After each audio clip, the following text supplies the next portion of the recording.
Pope Francis said, "How great is the joy and prophecy proclaimed to the world by the silence of the cloister." The day for us begins at 5 o'clock with the rising bell. At 6:45, we go and open the front door and the chapel to the public.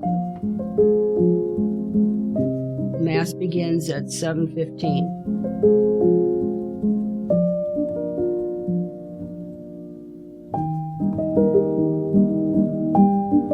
Mass is usually over by 8:05, and on Sundays at 8:15. This is Sister Faustina Marie, an extern at the Monastery of the Blessed Sacrament. An extern is a sister that serves the community as a liaison with the public. So we try and maintain the sisters to allow them to lead that cloistered life, withdrawn from the world. We run the bookstore. We're the chaplain and guest coordinators, the event coordinators. We're there to serve this community in any way we can. The Monastery of the Blessed Sacrament is the home of 21 Catholic cloistered nuns in Farmington Hills, Michigan. The word cloister comes from the Latin word claustrum, which means enclosure. These women live their entire lives inside the confines of the monastery, praying for the world and seeking communion with God. My journey has a lot of twists and turns in it. People very often they ask, it's like, what are you doing inside the cloistered life? Because you are hiding from the world. I can be a nun, but I don't want to be cloistered. I can be anything that you want me to be, but no cloistered. I told that to God, well, lo and behold, here I am. I came here with an open mind before I entered because I felt very strongly that I wanted to do God's will and that this was His will. It seems like a simple yet unusual life to live. From the outside, the life of a nun might look antiquated or lonely, which begs the question, why live the life of a cloistered nun today?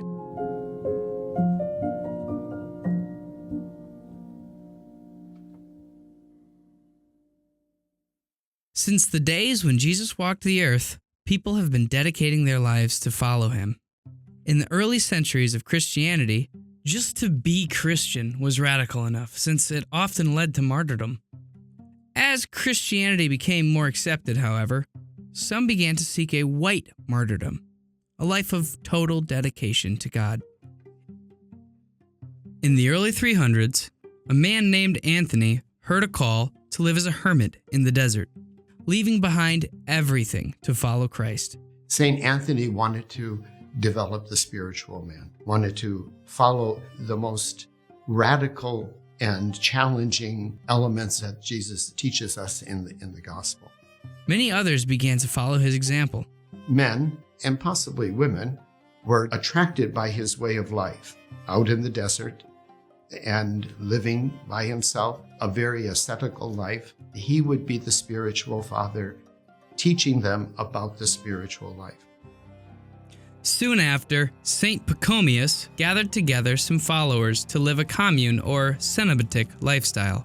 His monks and nuns lived in community and promised to live lives of poverty, chastity, and obedience.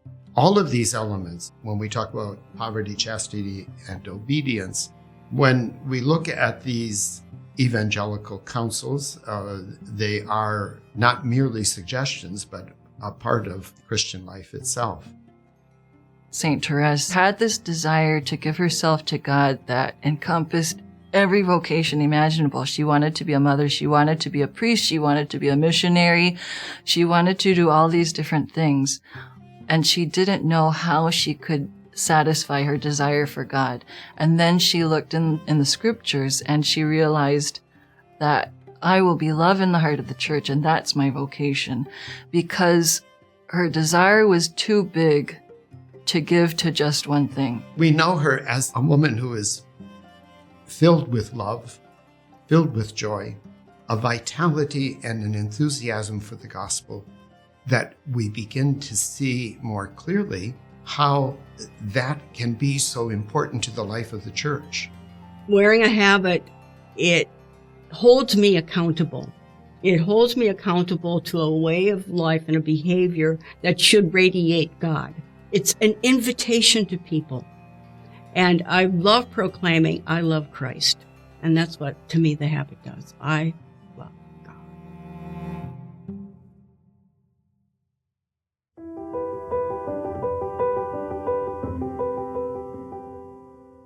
Monasteries continued to increase under the influences of people like St. Basil, St. Augustine, and St. Benedict. Even as more active orders were founded to do works of service in the world, these orders continued to have some members set apart for a more contemplative lifestyle of prayer and contemplation.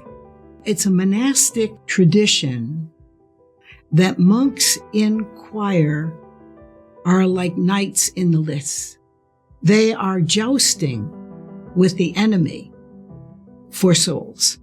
I always wanted to be like a Marine or a Navy SEAL or rescue people who are in danger. And I realized that in this life, I am doing that. It's just not the way I thought of doing it. It's the Dominican charism as a whole that fits me to do the battle I do in choir. A charism is a gift given by the Holy Spirit for the good of the church.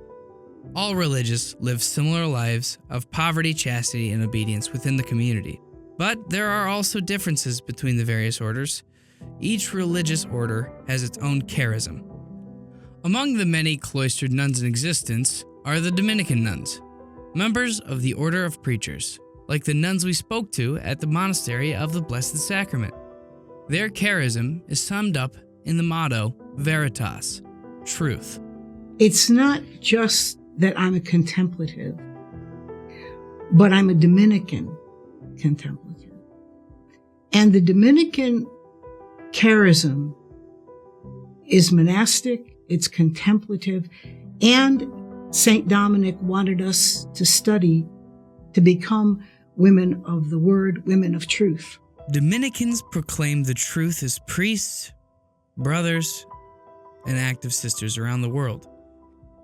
Yet, these nuns choose to live out this charism within the confines of the cloister. What's the difference? And again, why live this cloistered life today?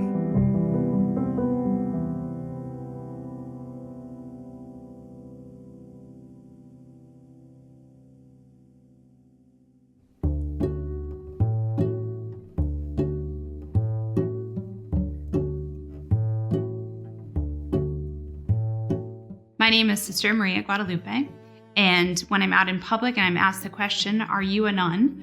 The simple, easy, short answer to give is yes. But technically, the answer is no.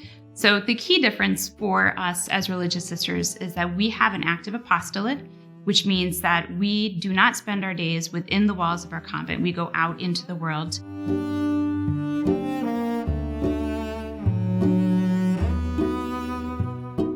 When most people think of Catholic nuns, they're thinking of active religious sisters. St. Elizabeth Ann Seton, St. Catherine Drexel, and Mother Teresa of Calcutta are all examples of active religious sisters. The mix-up is understandable, since religious sisters and nuns can wear very similar habits. And of course, people almost never actually see real nuns. While Catholic nuns have a different role than active sisters, they are just as vital in the eyes of the Church. I'm a sister who teaches, and actually currently right now I'm also a principal, and so I spend my days in a Catholic school. It's a radical call to follow Jesus, but in a different way. What drew me to the religious life was that I had begun to have something of a prayer life, but I was having a hard time fitting it in with my busy life. And so the idea where prayer was already the structure, it was the skeleton that the rest of life was built around, that was very appealing to me.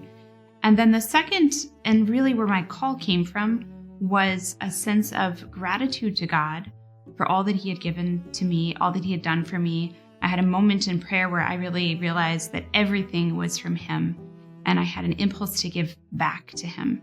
And when you realize that everything has come from God, to give back, it has to be a total gift back. And so religious life is certainly that gift of totality. Unlike the active sisters, the nuns, who also go by the title Sister, spend the majority of their time in prayer within the confines of the cloister.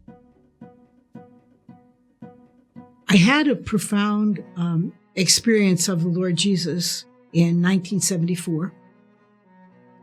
And he stole my heart at that moment. I knew that I was particularly loved. So I went back home and I sat in front of a tabernacle and I said, okay, Lord, I experienced you in a different church. If you're here in the Eucharist, let me know and I'll stay. And I had a sense of his real presence. I have this prayer book to St. Joseph. It has like a bunch of different prayers in it. And in there is a prayer for discerning your vocation. This interior voice said, you need to be a nun. And I said, oh, okay, St. Joseph, I can go be like an active religious. I can go teach. And the interior voice said no. And I said, okay, well, where do you want me to go? I went to my parish, and in the foyer of the parish, on the bulletin board, was a flyer for Monastery of the Blessed Sacrament. It said, St. Joseph, if you want me to go to this place, you have to make it happen. After I contacted the vocation directoress, the flyer disappeared. When the sisters here at the monastery asked me, well, how did you find out about us again? And I said, well, you sent out a flyer, those vocation flyers. And they're like, we never printed that off. We never sent it to Rockford. We have no clue how you got it.